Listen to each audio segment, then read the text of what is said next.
Welcome to the Snide Show. Welcome to the Snide Show. Welcome to the Snide Show.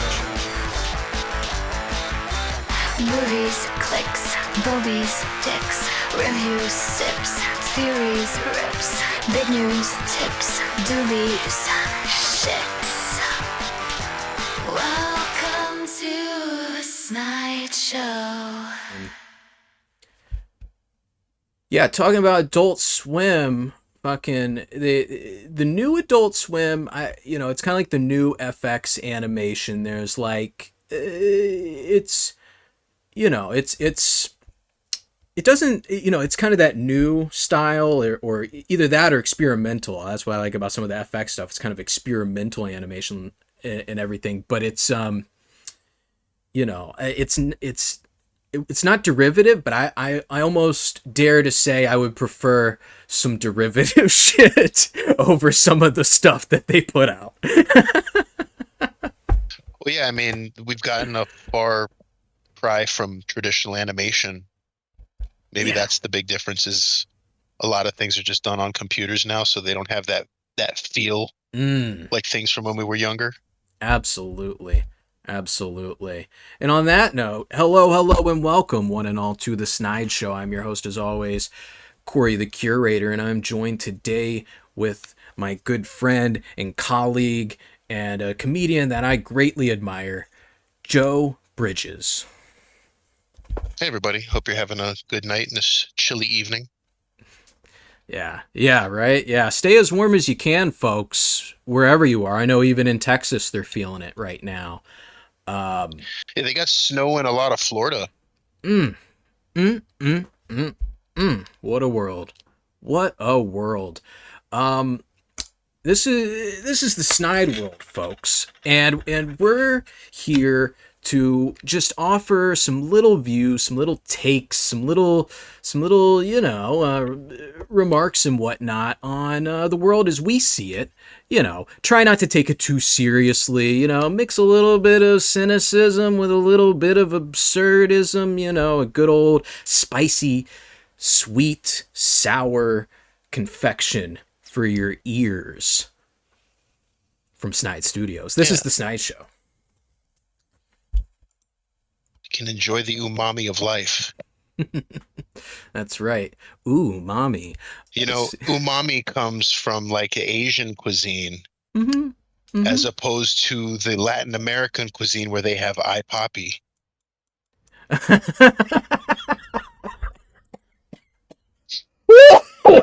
And that's sorry. and that's what I needed here, because this is a heavy episode. Not a lot of fun stories at all. Starting with a little update on a show that you've actually been on, Joe. One of my most recent projects, the little Snide Show live spinoff known as the New River Valley Squeeze. Yes, sir. Yeah. That was some fun. That was some fun shit. It may have been the GOAT of the episodes that I did there. Because you really brought, you and Dwayne both brought just like an amazing little, you want to talk about a mooge-booge. I mean, like, I didn't know where I was coming or going. I almost wanted to just like walk out the stage and be like, all right, you guys got this. Dwayne was like just a wealth of knowledge. He's like an encyclopedia, a metallic encyclopedia. And that's the kind of shit that I was trying to share, with not only our region, putting a little spotlight on our region, the folks from Appalachia and just below, the cool cats and characters out there, and just, and out here and share it with the rest of the world. But you know what? This little fucking doggy can't find a home. We've kind of demonstrated we can catch some eyes and ears with that project, and it's not only a business thing, it's also kind of contributing to the community, contributing to the artistic landscape out here, kind of showing that there are alternatives to the, banjos and NASCAR, which, I mean, I mad respect to all of what goes into all that. But I was trying to, just kind of show a little different flavor, share a little different flavor.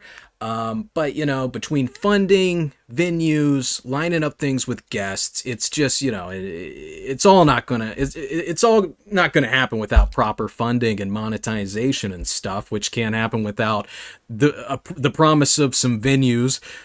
It's kind of a little bit of a vicious cycle there between those two aspects of the production of it. So it's kind of hampered things for a little bit. I'm not going to say it's done. I've got plenty of clips, and I'm going to keep shopping that pitch around to these different businesses and stuff to see if we can, get this engine the fuel it needs. But, that's not to say everything at Snide Studios is stopping. But, the Snide show is kind of back to this format for now. Little freeform, little remote, mostly audio. For the folks watching at home, we don't have as many of the cool graphics and videos and stuff, which the whole video thing we'll get to in a second. But yeah, so that's the update on the new River Valley Squeeze. It's not done, it's just on hiatus. Consider what we have done season 1. Yeah, think of it as cocooning for the moment. Potentially blossoming into a beautiful butterfly in the near future. Yeah, maybe I'll see if I can get the ones that we've done so far on some DVDs and see if we can get them into one of those bins at Walmart or something. Just like, could you imagine someone digging through and they find this little 2-disc set of like, what the fuck is this? The New River Valley Squeeze.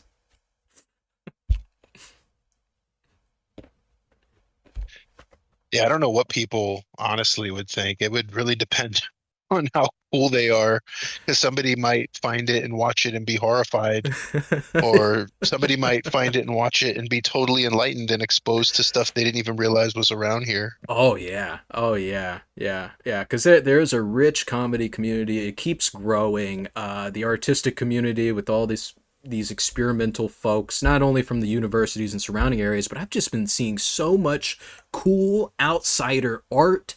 I'll come across it on Instagram and I'm like, this motherfucker's got like 12 followers. I'm like, this is amazing shit. Like, they're putting out a piece a day. It's like, I feel this almost responsibility, this documentarian responsibility to be like, I need to get some fucking eyes on this person before they fucking, do some things I've thought about once or twice. It's such a weird time for people who are creators to be able to put things out, but potentially not get any exposure. Yeah. And it's so strange. It's a real uphill battle. Well, because it's not talent or merit based necessarily. It's mostly about persistence, it seems. Persistence, yeah, consistency, which I feel bad if I can't, like, I mean, I've got fucking terabytes of footage and shit that I can put out, but I want to make sure it's quality before I put it out, and it's right. It's that kind of thing where it's like, I know if I could fucking pump out a schedule, take a day to just schedule a bunch of clips on, these different platforms to go out. But, I want to make sure they've got like the, the fucking, I don't want it to be garbage, because part of this whole thing is, I'm a filmmaker and that's part of the thing is to show like, oh, this is film, to an extent. The Snide Show is meant to just kind of be a mouthpiece of the whole organization and kind of keep that consistency and stuff. But that idea, again, it grew and now we're scaling it back. But even with what little I do with this format, it's really, there's a struggle there with where we talk very freely on this show. I like to mix it up between the heavy topics, the lighter affair, irreverence is a big part of this whole thing. And that leaves it open to controversy. So we've, for some reason I've upset a few different platforms.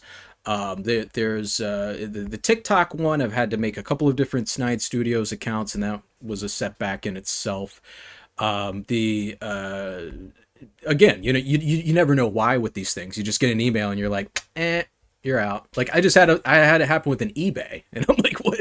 Like I don't know why I could be like blacklisted on eBay. Like what the fuck? And then Are you on selling illegal Pokemon cards? dude, it is the most like it's cords I accidentally ordered. It's like it's like a DV cord because I don't actually have anything that a DV goes to. Just shit like that. Coin collection stuff. But it was under the one of the company names that I use. The umbrella company of all of my stuff is Everscope Multimedia, and under that I've got Snide Studios, The Irreverent Comedy. I've got Unforgiving Mountains, which is to be like prestige film, and that's stuff that I definitely I'm not going to do anything with until I have like the budget to do what's on the page with that stuff. And then I've got the contract and commission services, which is just me making shit like commercials and music videos and shit for other people. And I made an eBay under the Everscope Multimedia thing because I'm like, oh, I'm putting up technology, I'm putting up media on here, pop culture memorabilia, that fits under the media banner or whatever, kind of bump up a little bit of whatever profit on there. And it was like within like 6 hours of making the account, it was like it sent me an email like you're blacklisted. It was like, don't even try to make another account. If you have an old eBay, don't even try to use that. And it's not like a scam or anything. It's not like a fake email. It's got all the legit stuff in it. There isn't even a link to click in the email. They want to keep me off of eBay apparently. Like it's like I don't know what.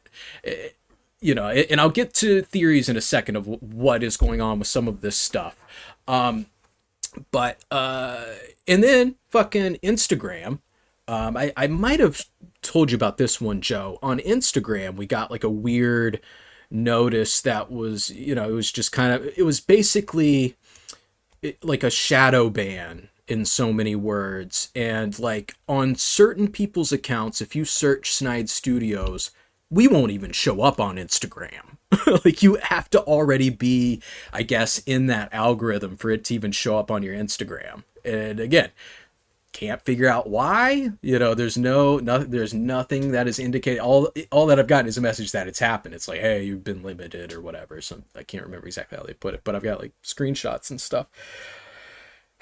So that was the second thing. So now TikTok, mysterious thing, fucking Instagram, mysterious thing. And then today, and let me just pull up my post because it was just like the best way to put it. Did you see this, Joe, on the Snide Studios? I did see what you posted today about your monetization. Yeah, so we just reached, and I saw a couple weeks ago, we were getting close to monetization and stuff. And what it is our videos on Facebook are being seen enough that they're putting ads in it.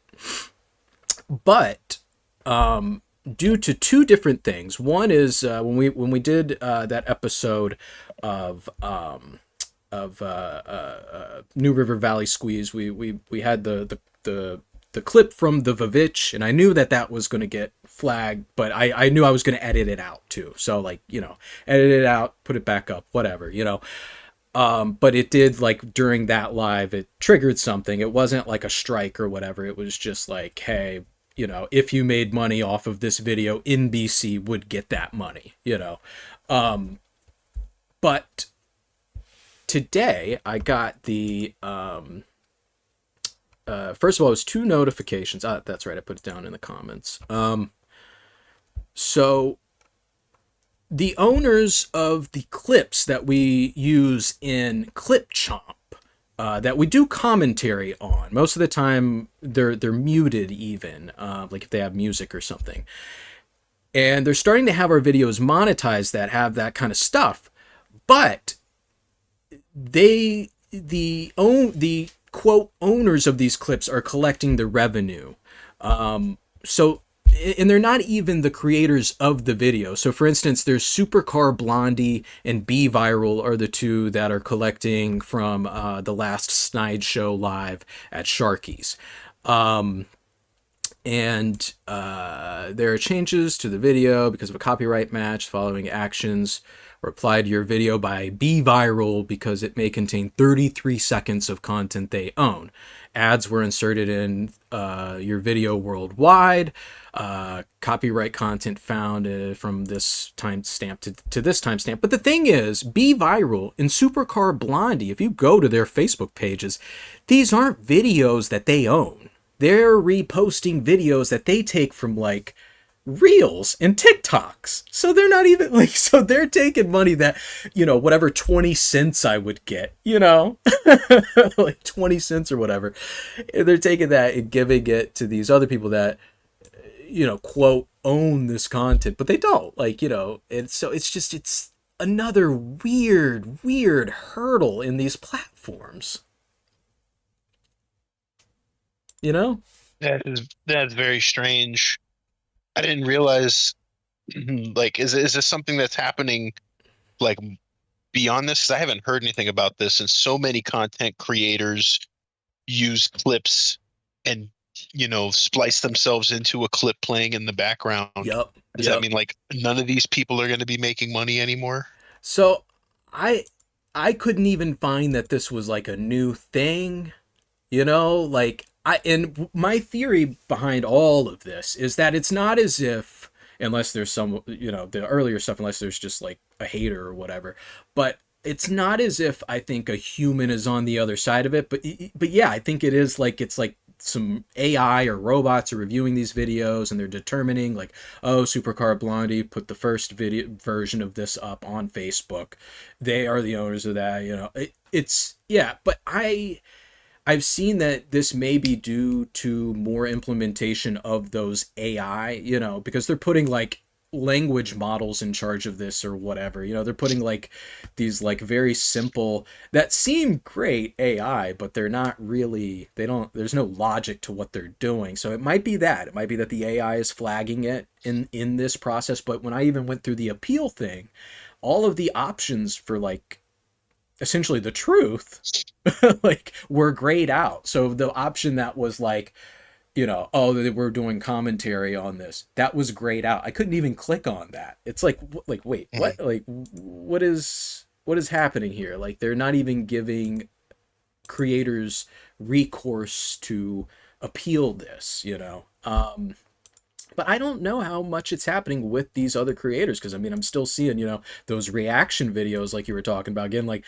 millions of views, and once you get up into that echelon, you don't even rely on this monetization as much as you would be like, fucking Magic Spoon or MeUndies or whatever.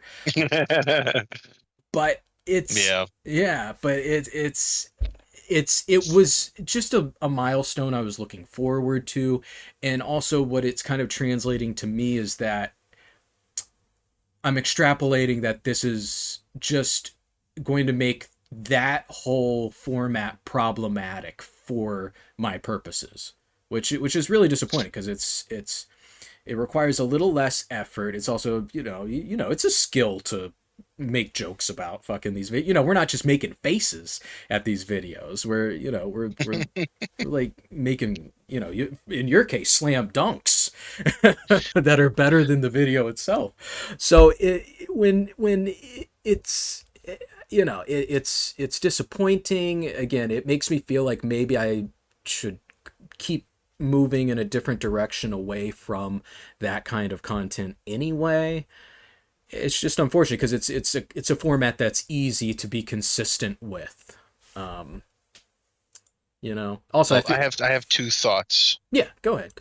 My first thought is I need to start doing reaction videos with just my face, no words, facial reaction videos. Do it. It's a thing. It's actually a thing. Like, that is a thing. Well, then I'm not going to do it because I want to be a pioneer. Oh, no. Or maybe I'll just dress up like a pioneer and do it.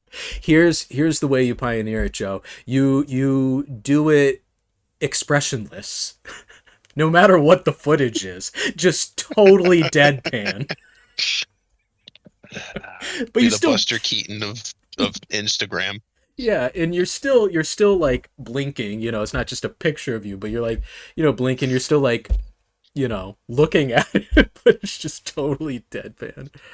Yeah. And my other thought is maybe this is happening to you because in a previous episode, you always investigate different conspiracy theories. Mm-hmm. Maybe one of them was right and you were onto something, and now they're just trying to fuck everything up, create Yeah. a disturbance to get you off of the track. And I don't know which conspiracy theory it was, but this is my new conspiracy theory.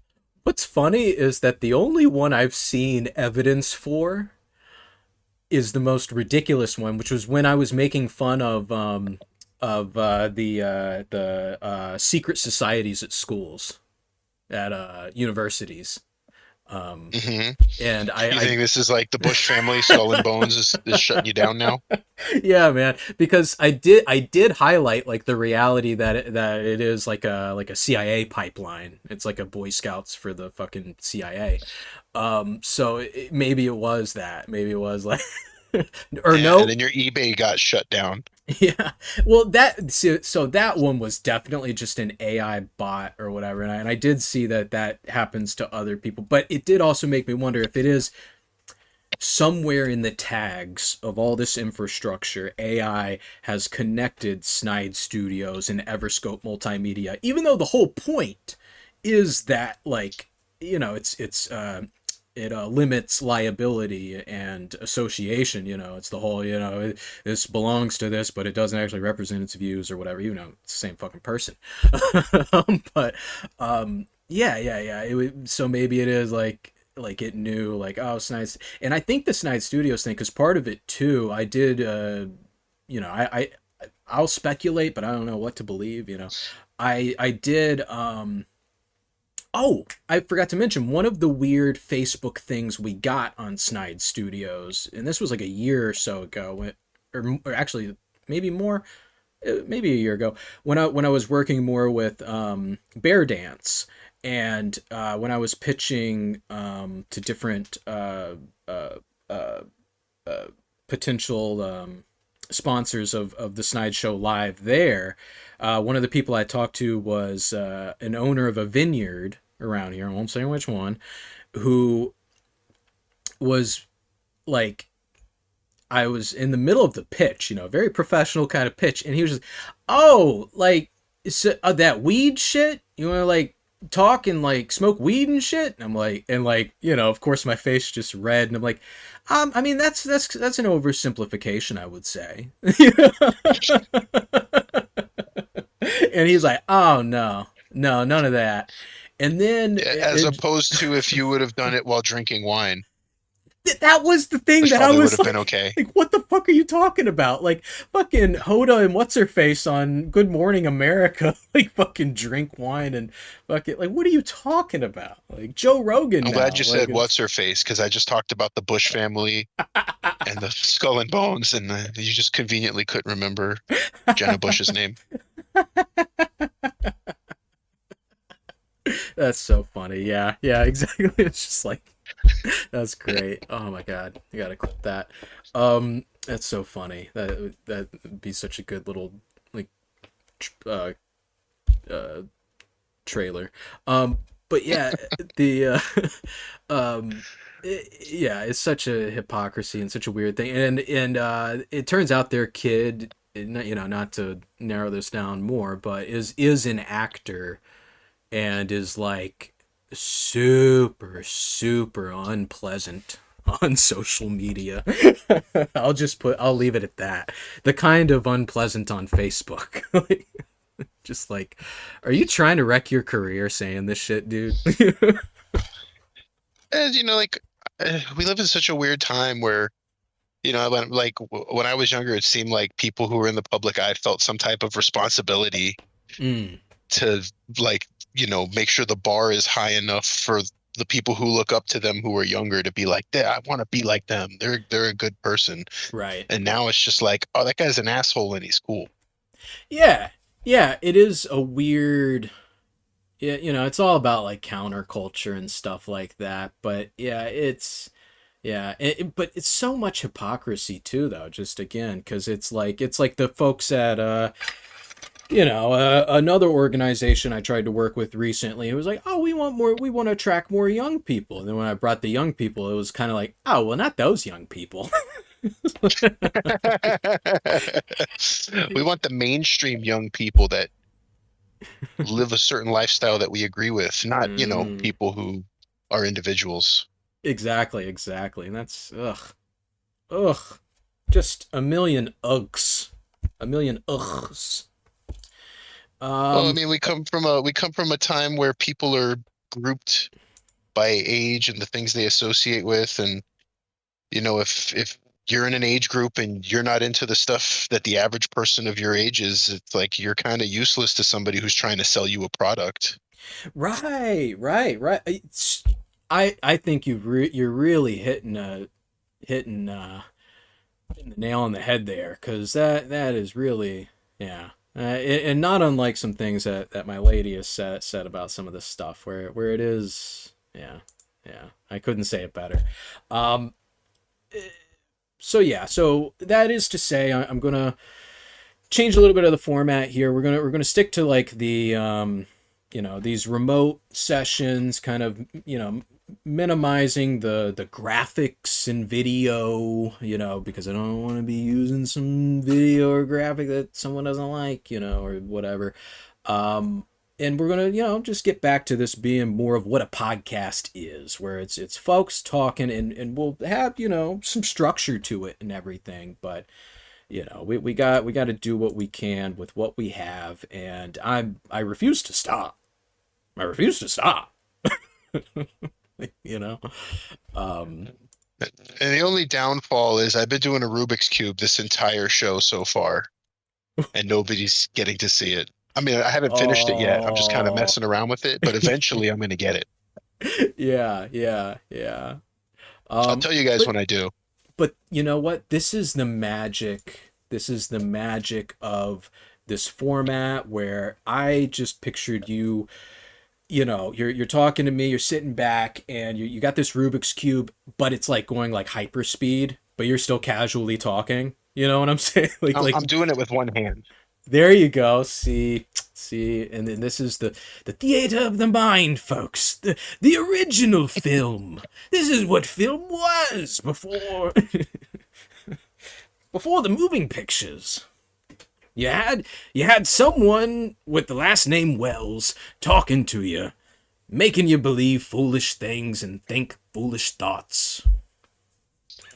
That's right where my mind went too, is like how stupid people used to be when the somebody could come on the radio and be like, aliens have landed and they're attacking us, and they're like, oh my god, and they actually believed that it was real because it was on the radio.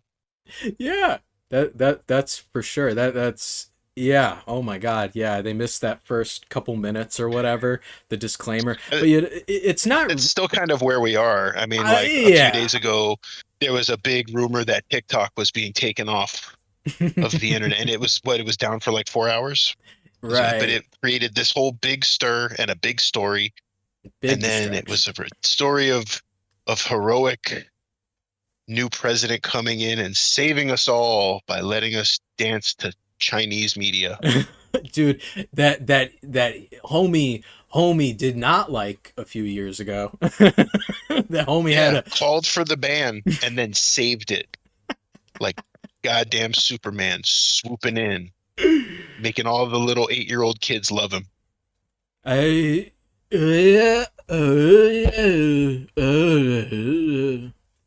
But it's marketing. Everybody has to be able to appeal to different people. oh You yeah. see it happen with the highest level of celebrities, Oh like Snoop yeah. Dogg. Going back to like what you're saying, it all goes back to the money, because Hmm.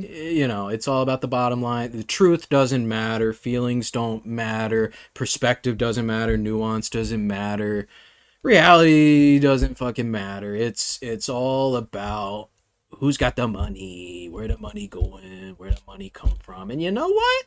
you know what? They got me playing into their mindset, because it really is dictating a lot of what I and my colleagues are doing. I guess I'm too old and stubborn to fall. I'm resisting it with Yeah. every muscle in my body, and that's why I'll never be successful today. Oh, Because you can't turn against the tools that people are using to be successful, and I'm still going to resist it. but we must adopt the tactics of the enemy. We'll, I'm just not good at self-promotion, and right now that's how everything works they have on adopted the on every level of society. It's all optics and perspective of what other Mm, people see, and if you're not good at presenting yourself online a certain way because you're too honest, it's not gonna you're not gonna be as successful. You're not gonna get as many eyes on you. You're not gonna create the controversy necessarily that gets you the reactions that lines your pockets with that sweet social media money. sure. But you know what? We gotta embrace the anxiety, consume the cringe, and submit to the snide. Because there is a community that is growing around here of just amazing artists that, I mean, you open up. Have you seen? I mean, this is actually super local to me, but check out fucking some of these zines coming out. There's one around us in the Christiansburg Blacksburg area that it's 16 blocks, and this guy Hart Fowler putting out like this really cool magazine. I really want to work with this organization that they got going on, because it is there are some amazing artists, but we have to capture them, and we have to fucking get them fucking in the pocket for confidence, and breaking out of that fucking these echo chambers that we got going on, to fucking forge a new one, forge our own fucking volume, our own fucking world, that if it's fucking I was about to say it's Neverland for a specifically Peter Pan reference. Strike that. It is a totally different world, based on faith and and good times, and but no, it's all faith based, right? The only reason these fucking pigs out here on these sites and in these weird echo chambers they have created, they bank on that lack of confidence, if the make it or break it thing, and if you don't fucking assimilate, you get left on the wayside, and they are banking on that. That is the whole purpose of these psychological operations that they have going on out there. Fucking not to get let the info scat out of the poop tube before it's ready, but that is part of how it all works. Under, you go back and look at Project what was it, Mockingbird, Operation Mockingbird, was that it? You know what I'm talking about, right, Joe? The CIA fucking infiltrated civil rights movements to fucking stir them up, to fucking Oh yeah, they did a movie about that too. mm, It may have been Operation Mark. I honestly don't remember the name, but I know what you're talking about. yeah, or well, no, Mockingbird was the one where they infiltrated like the New York Times and shit like that, and they were like, But they subtly. generally try to sow dissent in any group that disagrees in some kind of way. Like I guess now they don't necessarily have to send like spies and specific people in, because it can all be done digitally. Everything can be done online to Exactly. undermine. Exactly. And now with AI, specifically large language models, they can just be like, get rid of this philosophy. And then, like, a slow drip in Google will be like, let's suppress those. Let's put those in the back 100 pages. Hmm. Things related to X philosophy, which they used to have to do this with like think tanks. Like, for example, I've been hearing this one go around that started. I don't specifically know where it started. It's probably a confluence of many different think tanks, but there has been, and let me know if you've seen this too. It seems very similar to the pro bully adversity builds character philosophy, where they're saying war is crucial for evolution. Have you heard this yet? I think I've heard the philosophy. I think it's an old philosophy Well, about uh, about conflict and war. mhm. But I mean, there's socially. I mean, we just celebrated Martin Luther King Jr. Day. There's a total nonviolence movement Yeah, based around progressing our society through peace. yeah, And yeah. I guess the fact that there are people who believe that it's a necessity to have war means that we'll just never have that peace. Right. So you're right that it's totally an old. It's again a confluence of many different ideas. Where part of it is like the evolutionary biological thing, and then also applying it to geopolitics today, which that's the big thing I'm seeing now is like anytime anyone's like, hey, maybe we should like, ceasefire, like, hey, maybe we should try to like work this out. Now the new thing is like, well, we have to have a war. We have to have a war. The fucking Velcro microwaves. Come on, we gotta have a war. But now but my from my perspective, my kind of like humanist thing is like, and this is what I say to the people who are like pro psychopath too, where it's like, hey, empathy's a bad thing. These are actually the more evolved people or whatever. No, empathy is good. Empathy is how you have cooperation, society, how people get along for a greater good. Like you have to have empathy for that, and and so extrapolating from that, like what would be great about humanity is that despite our fucking biological evolutionary history, to find a better way than conflict, and overcome that, like, in a very fucking Star Trek way. That's the fucking ticket right there, guys. Yeah, I mean, there's a fine line between accepting what you think is supposed to be the baseline of humanity and reaching beyond that.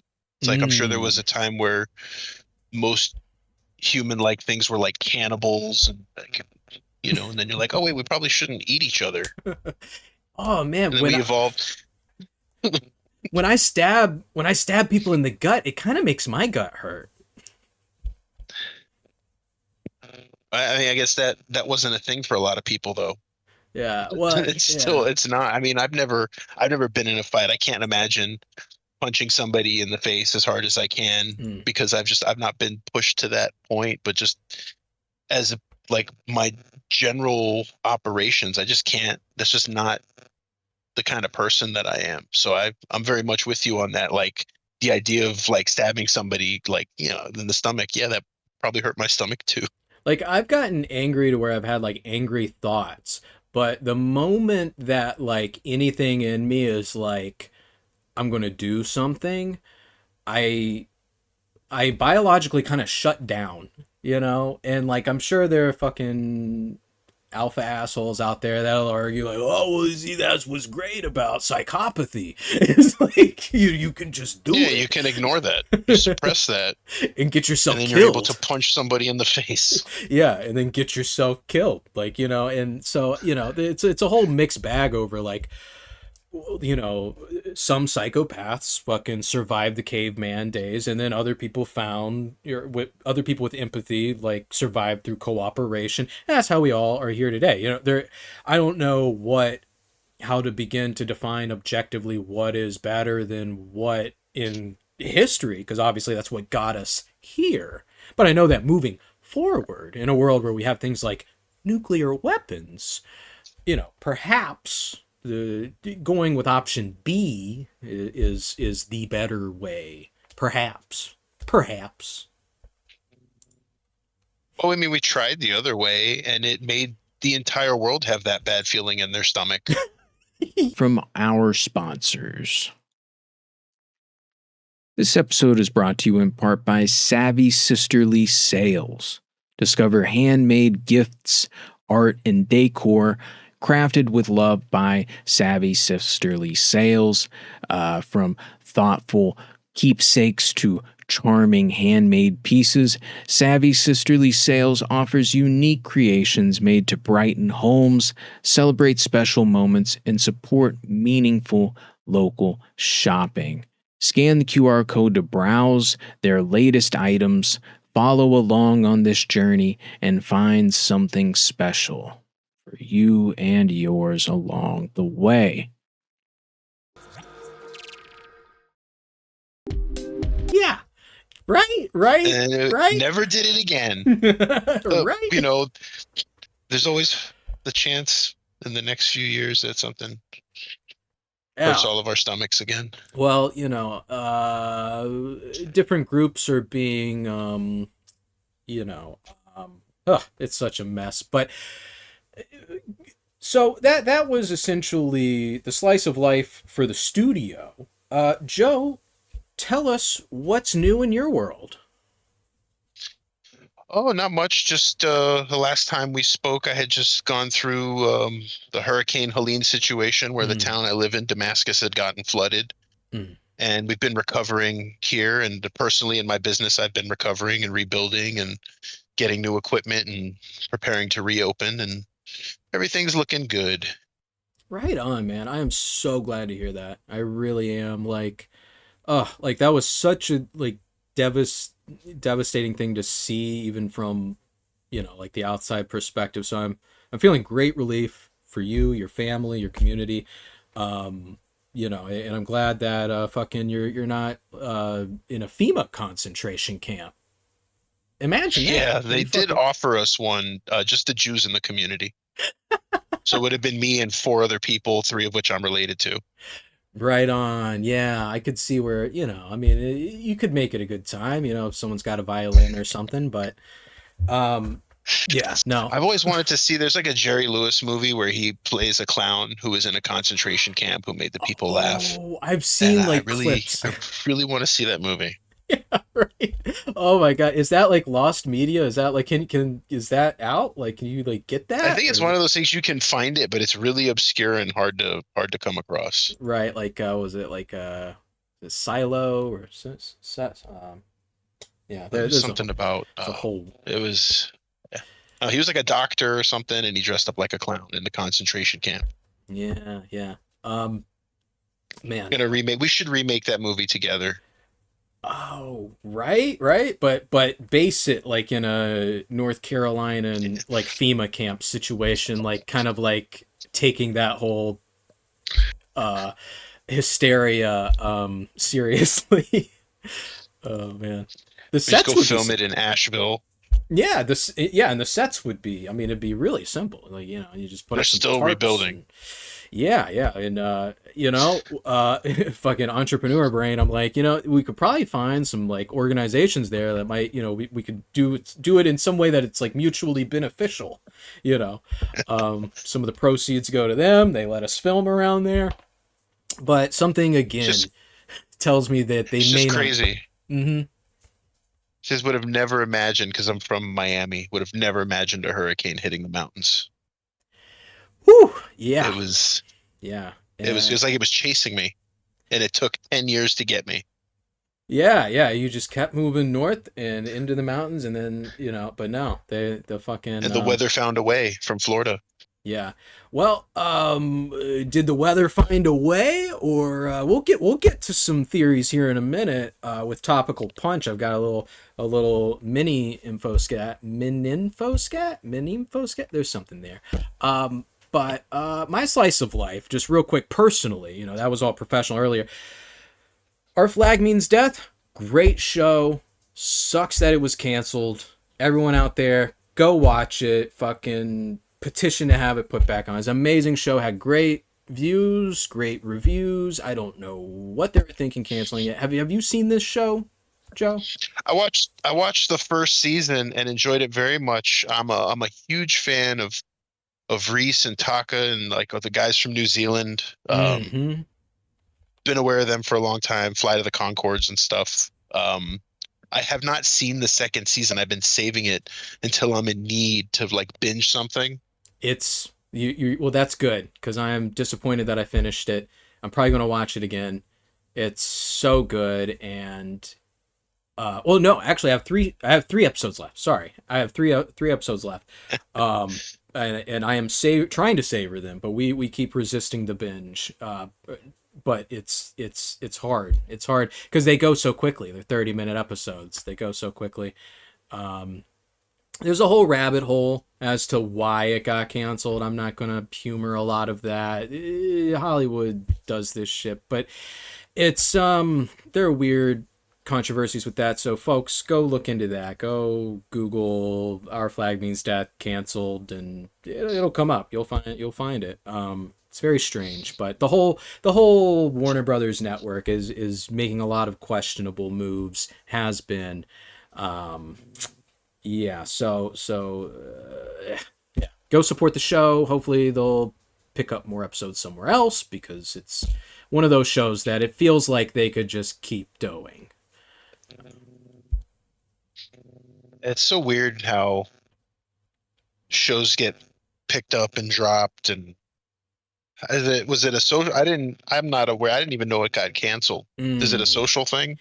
It is. It's the nature of the show. They think again. It's so much speculation that's like I can't definitively say why they did it, but the speculation, yeah, is that the theme of the show, which well, I kind of don't want to spoil it for folks that haven't watched it because it's a slow boil. There are certain themes going on in the show that you will not be made aware of for a few episodes. And it's done in a way that's not hitting you over the head with it. It doesn't feel fake. It doesn't feel stereotypical. It feels very genuine. And when you look into the history of these pirates, very possible. Like this might be some of the most close to like kind of the dynamics that were going on back then. Because pirates mainly seemed, I mean, they were the punks of the day. They were the gangsters of the day and stuff, but they were the outcasted for many reasons. And the show explores a lot of this stuff in a fun way, kind of in the same way that What We Do in the Shadows explored like kind of like gothic culture in a realistic kind of like way, like, where it's like you have to realize that if Anne Rice's vampires existed today in our absurd world, what that would look like and how weird that would look like, as cool as Amazon's made it look with their new shows, which are really cool and also pretty cool and gay. But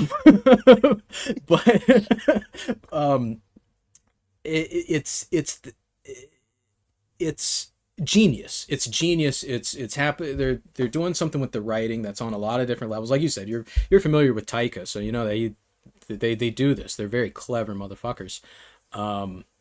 Yeah. So folks, they kind of slow boil it on you, and by the end of the show, you're like, holy shit! I see why the font is pink. But that's really cool, and they do it in a very punk way. That is again very genuine. Like I mean, like if you actually like have like gay people in your life that aren't from like Southern California, or like New York City, or like these places where they can just like let it fly, again it's genius. Watch it. It's also you could kind of watch it from the perspective of it being in the Pirates of the Caribbean universe. There's some, like I think describing it as punk is a good way of doing it. Because it's people have such a view in their head of what a pirate is, mm-hmm. and that might be part of the problem. Because there's like a lot of machismo and a lot of guys who are too insecure to accept anything other than this idea that they have of what something is supposed to be. Yeah, exactly. Man. Very well said. So, folks, yeah, check it out. Moving on to Topical Punch. So I sent you the outline there. So we're going to contrast here what's going on with the LA fires. So this is one part topical punch, one part info scat. Okay, because I'm just gonna cut right to the chase. Do you see where I'm? Can you see where I'm headed with this, Joe? Mm-hmm. I think what we're seeing is some real life fucking, how do you put it, like heat miser versus well, I can't think of shit. Who's a water based superhero? um I mean, for us, I mean, right now it's like Jack Frost because sure. we had inches of snow here. It's been Mhm. unseasonably cold, Mhm. and I said online, I think it's just God's way of protecting us from these liberal wildfires. Right, right. Exactly. Yeah, right. And what I think is going on is that, so the liberals attacked the South with Hurricane Helene with their elitist weather control machines that we all know exist, right? We all know these weather machines exist. So that I and can the confirm as a Jew. and the chemtrails. Yeah, yeah, yeah. Right, right. Yeah, the Zionist fucking Hurricane Helene. Um, oh my god. And so what has happened, folks? What has happened, and what we have seen happened, is that in return, fucking, we got some good old boys out there in Southern California, fucking tossing some Marlboros around, stirring up a little bit of, to fill in the metaphor there.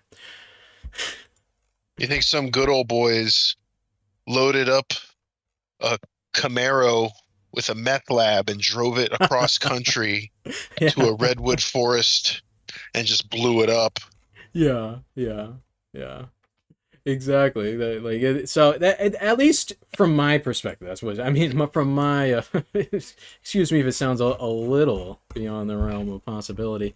But if you go on TikTok, that's not my idea. People think that. So moving on. No. So you're another user of cool media. Are you a Neil Gaiman fan? Yeah, yeah. Comic books and movie adaptations, TV shows. I read some of his books way back in the day. Oh yeah, yeah, yeah. Totally Oh, a what's figurative.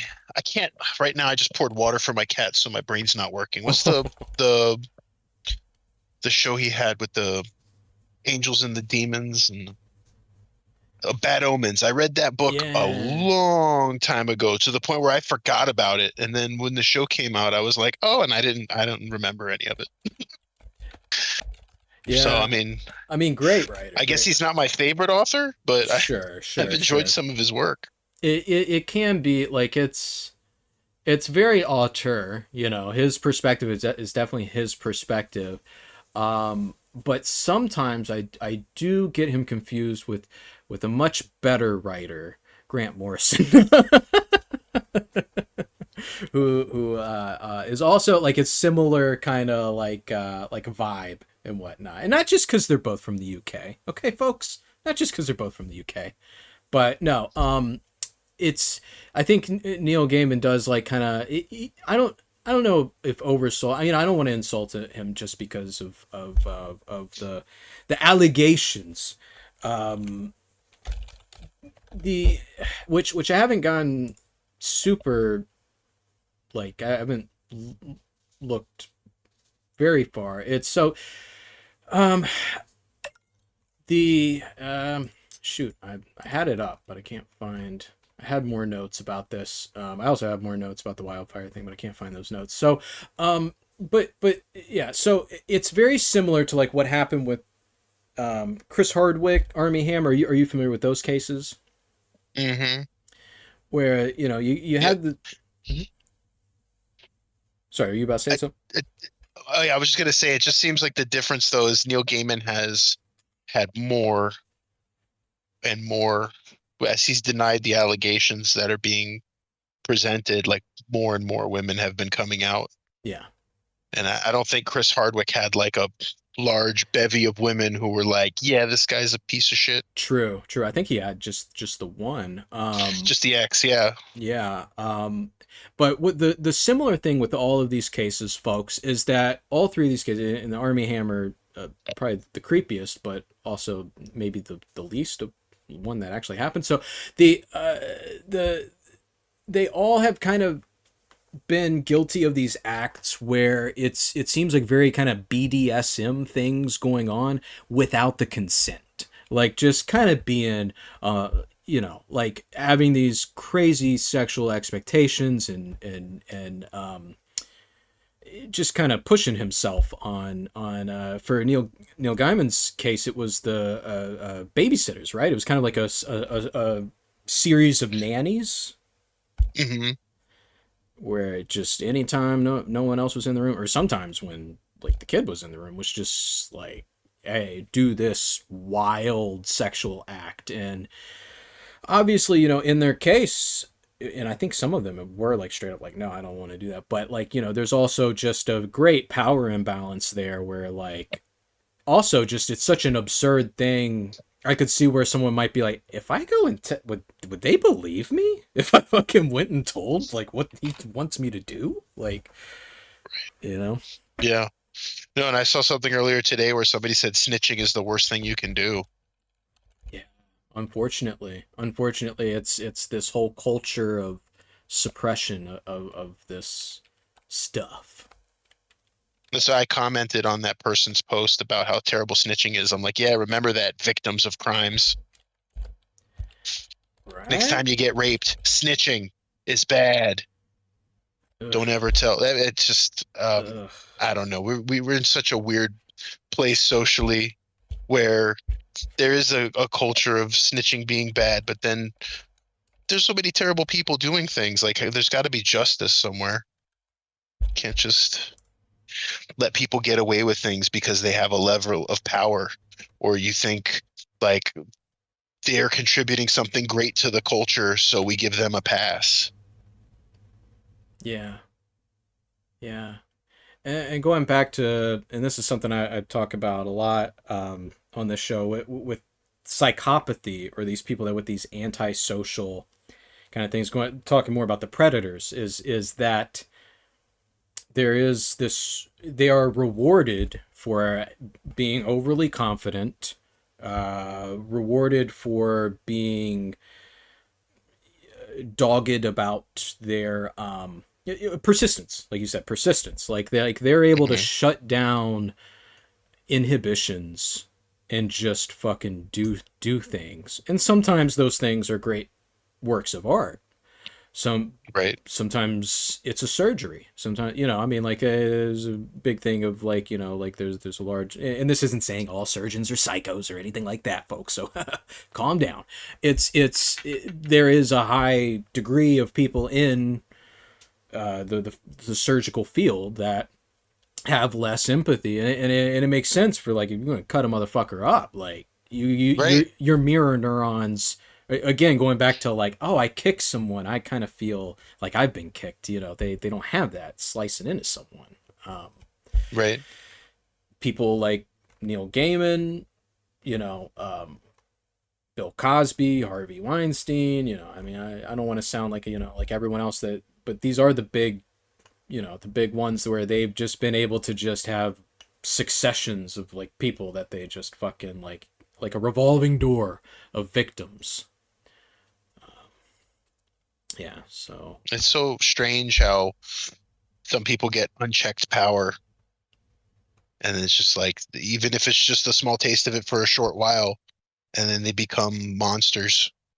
But like, I wonder, is that something that those people have in them anyway, or is it something that the things that they've been exposed to, like the privilege that they have now, makes them feel like they are able to like transcend like the laws of man? So I've done a little bit of research on this for a different, very serious project, a documentary I'd like to produce one day, or maybe even docu-series about this kind of thing. And it seems like it's a mixture of three different things, and two of those are nature, one of those is nurture. So sometimes with these people, and now I am overgeneralizing, people like, rapists, serial killers, bad business people that like make like Bernie Madoffs and what have you, People with bad ethics. yeah, predators, and specifically the psychopathic ones. There is generally, on the nature side, genetic predispositions. There are a collection of genes known as the warrior genes, and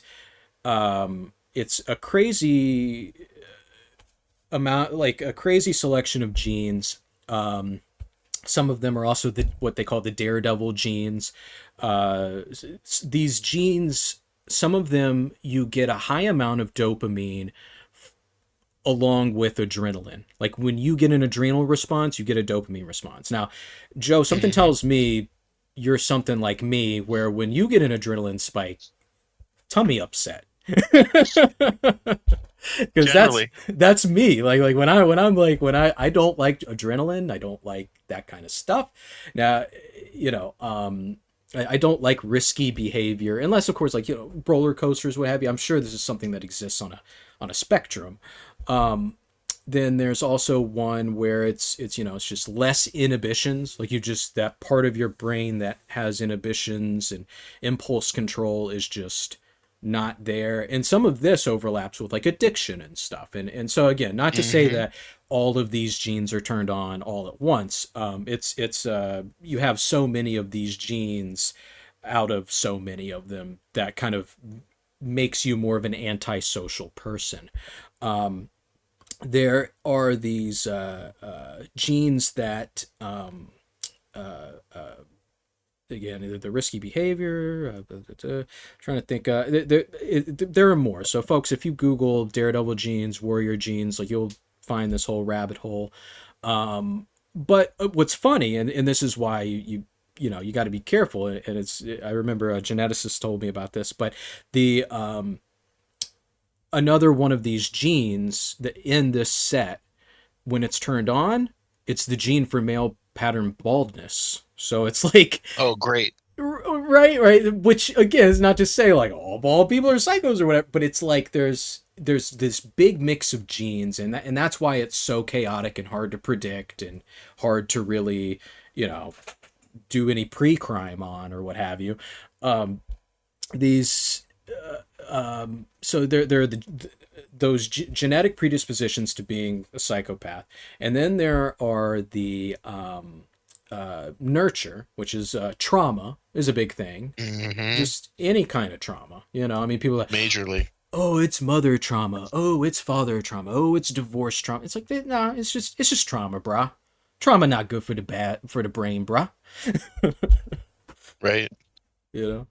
I mean, my wife's a special ed teacher, and like this, a lot of the programs that they have in both Virginia and Tennessee, they lump children who have like neurological disorders or autism with kids who are like major behavior problems, which is so bad and for kids them. who, right, yeah, they just lump it together. And a lot of the kids who have those kind of like psychotic and like being a sociopathic type, Yeah. like you're saying, a lot of it is genetic, but every single one of those kids has had trauma also.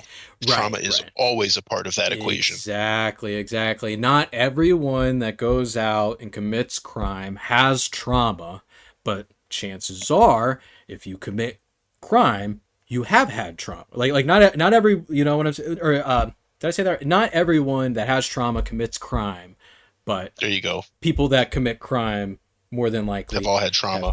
Hey, use take two. Just like I'm talking over to the side of someone.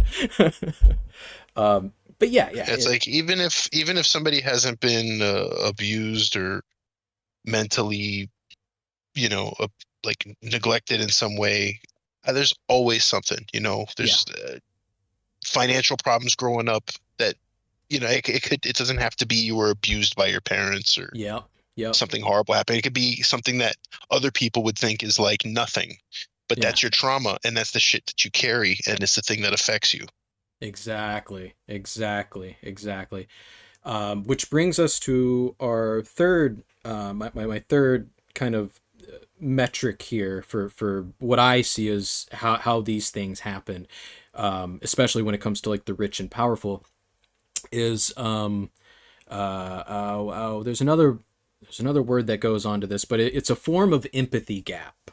Now, empathy gaps exist in many different forms. One big example is like in authoritative settings. Like, you know, if someone's responsibility is to be authoritative over another group of people, there is going to arise an empathy gap, and that's just the nature of how that sociologically happens when you have a group of people responsible for another group of people. They're going to have to like, you know, they not to say they won't empathize with them, but there's a degree of separation that in certain cases, you know, you will see empathy diminish again when you have other things like we've been talking about. You know, this is a gumbo where it requires, you know, let's say 3 out of 5 ingredients, and you know, so you're not always going to see a cop not have empathy for, you know, a perp or what have you, but generally you will probably see a gap there.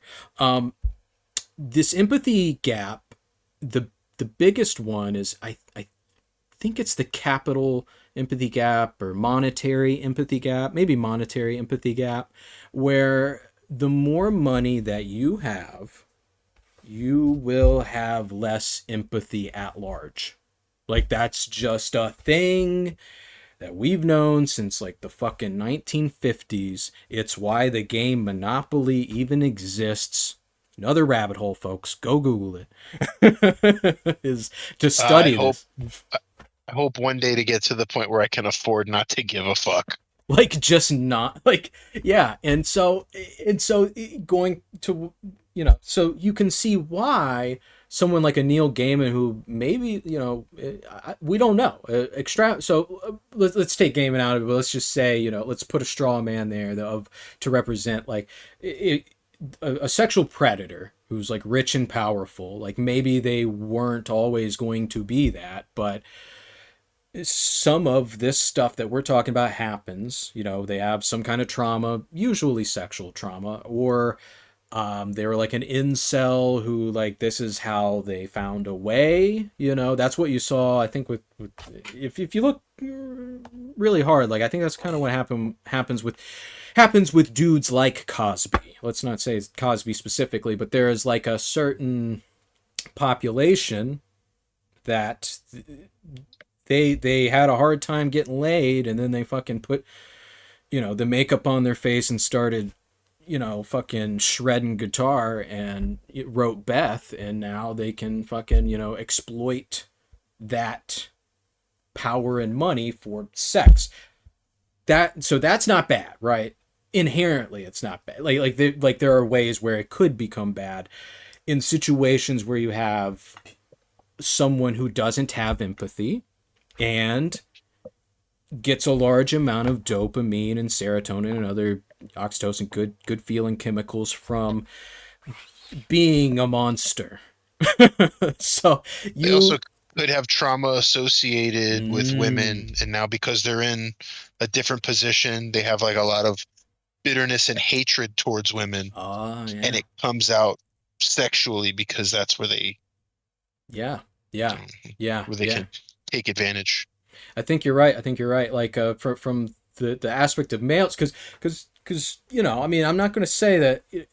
I mean, 9 times out of 10, this is a male thing, but you know, sometimes you see it happen in other ways on the other, when the shoe's on the other foot, but you're not going to see it happen generally in these violent, monstrous ways. So I think you're right that there is a big kind of component there of Well, that. that's just the first thing I thought of when you talked about like the incel. It's like, well, Mm, well, yeah, now they're getting women, but they have like a bitterness because they have to do this other thing to get women. They couldn't just get women before. right, Take that right. hatred out.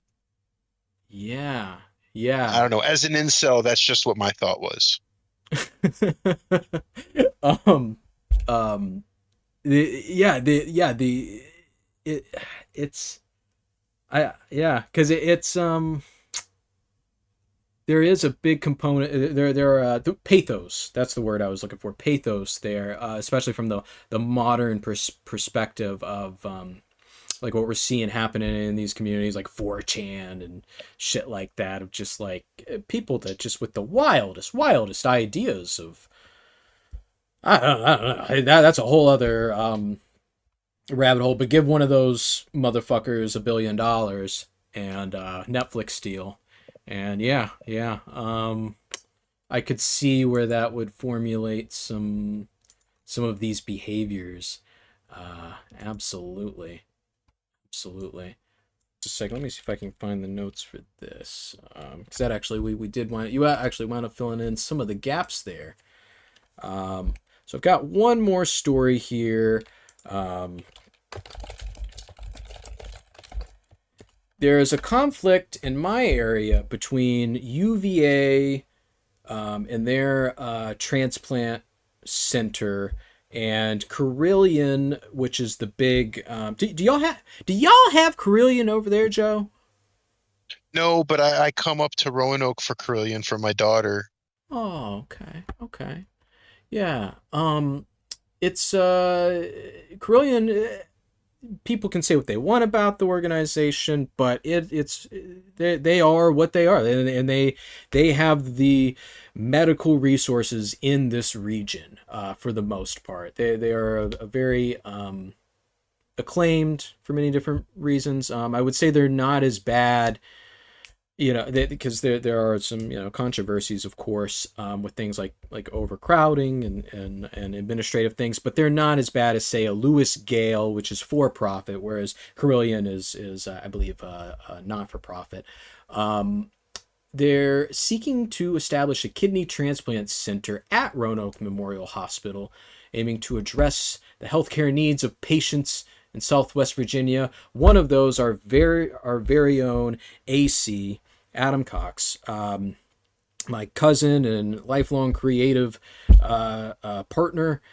He's part of why we do all this. If you look at the old content, he was on here a lot more, and he's had a lot of medical issues due to his juvenile diabetes, and actually is facing kidney failure.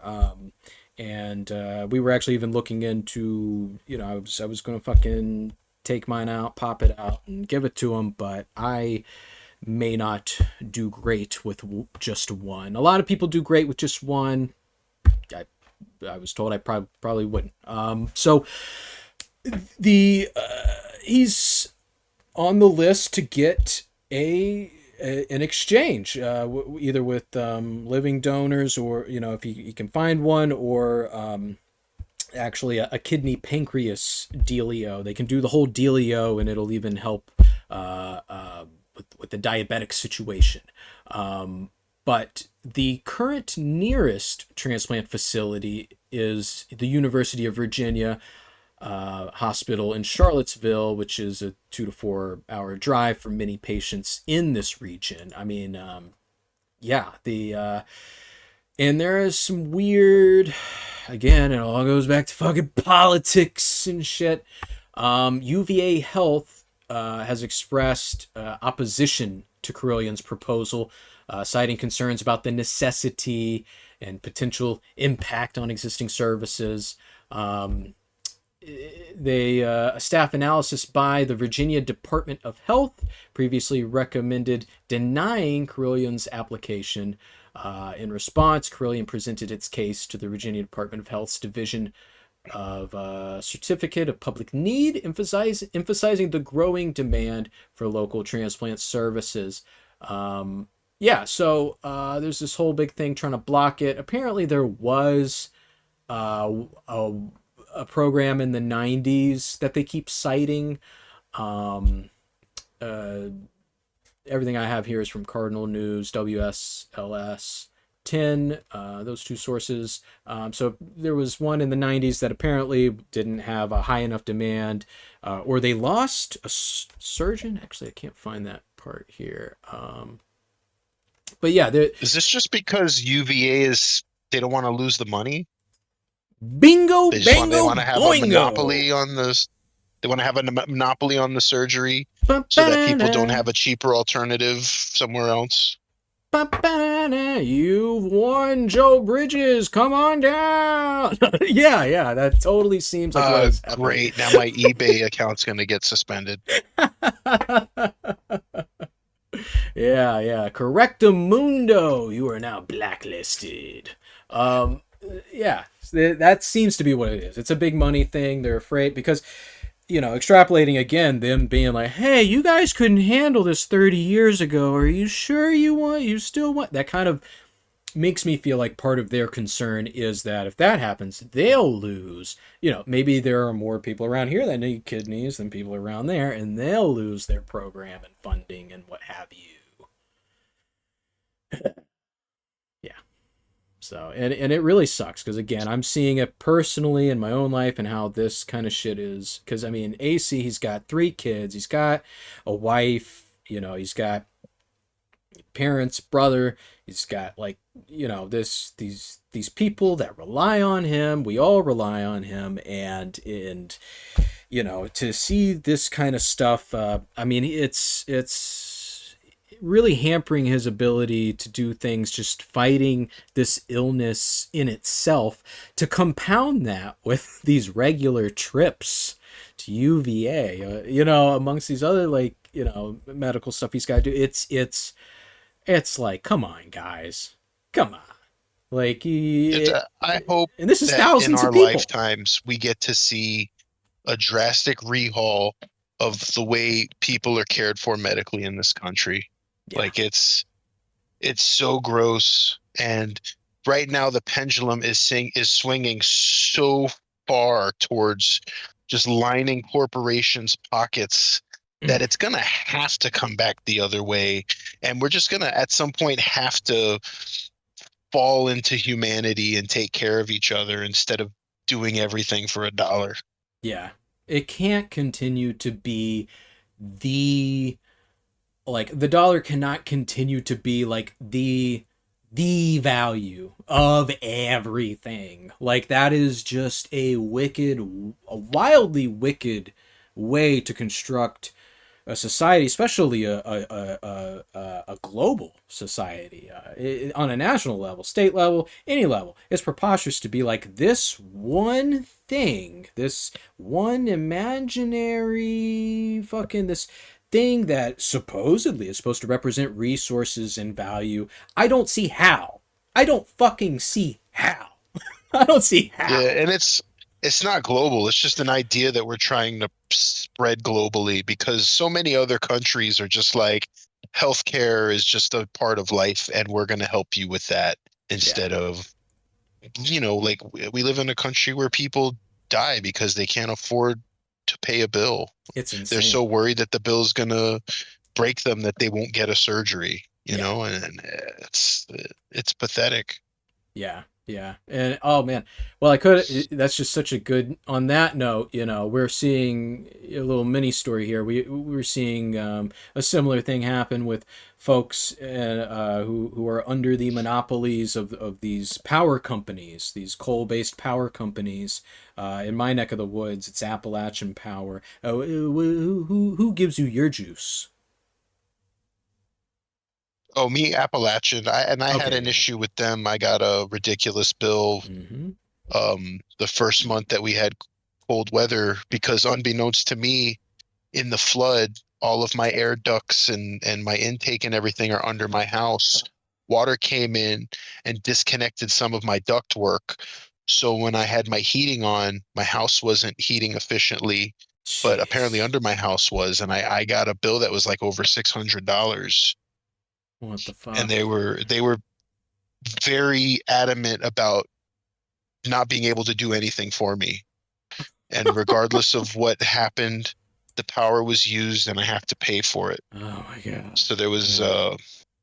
yeah, there was no empathy from their company. And the people that I spoke to, because the company is large enough, were in Oklahoma. So they weren't even, because I said, oh, Whoa. we got hit with a storm and Yeah. all these things happened, and the town I'm in was without power for quite a while, and they had no idea what I was even talking about. So Wow. Yeah, because it's yeah, and it's funny because I'm seeing it on Facebook. You know, there are like whole groups now dedicated to just shitting on Appalachian power. Because I mean, it's wild for a couple of different reasons. Because they are still, well, okay, I'll switch around. So because they are competing now more with renewable resources that other people are doing, especially with things like net metering and stuff. People are doing more solar now. They're doing more alternative. And yet they think they need to have 6, 7, 8 fucking figure salaries. I'm sorry, but if your company is making less money, then administration needs to make less money. That's fucking like business 101, right? Like, isn't that like. no, that's not business 101. What they're doing is business 101. Business 101 is essentially fucking the consumer to make the most profit possible. We're in a time of like the worst corporate greed ever, with the way inflation is and the goods and services that we receive being the same, but the prices being, double what they were 5 years ago. Yeah. Like it's unreasonable. And what's going to end up happening is we're going to end up destroying our currency, because it's gonna have no value. Mm-hmm. What's is it's already at the point where people are spending so much on groceries. Like Yeah. the cost of eggs alone, like I'm a baker, the back and forth Oh, cost of eggs right now is like, it's yeah. crazy. It's unreasonable. And I mean, there was a shortage previously with eggs because of a bird flu where they had to wipe out Mm-hmm. millions and millions of chickens to prevent this illness from spreading. That I can understand. I don't think that's what's happening right now. Right. Yeah. Because But it's. eggs are still, $7 for a dozen eggs. Yeah, because, well, I mean, there's what happens, and again, this is like some fucking business 101 shit that no one wants to respect anymore. That one thing you have to be careful when it comes to growth is the ratcheting effect, which is, a ratchet keeps tightening, it can't loosen. You keep expecting and building to have more and more and more. When things are finite, there will eventually be that day where you gotta pull the lever back or whatever. But no, you've built infrastructure to where if you pull the lever back, it will all just crumble. Like, Right. so hello, like something's got to give here. Like, oh yeah, But we're and we're also in this time where you have people investing their life savings into digital currencies that don't actually exist, and they're getting hosed and they're losing everything. And and then get mad at it's poor just Haley so Hawktwa. Don't blame Haley Hawktwa. Blame fucking the nature of the beast. yeah, but we're creating this beast. This is Yeah, something that, like what happened with the NFTs. At least that shit blew up in everybody's faces. A well, lot of people lost money. A lot of people made money. But I yeah. think most people realized how stupid it was and no longer participate in it. Yeah, well, and a big thing is they forgot that there should have been function to these pieces that you got. It should have actually afforded you. But to your point, that's not the point of the people, the fucking demons behind the shit.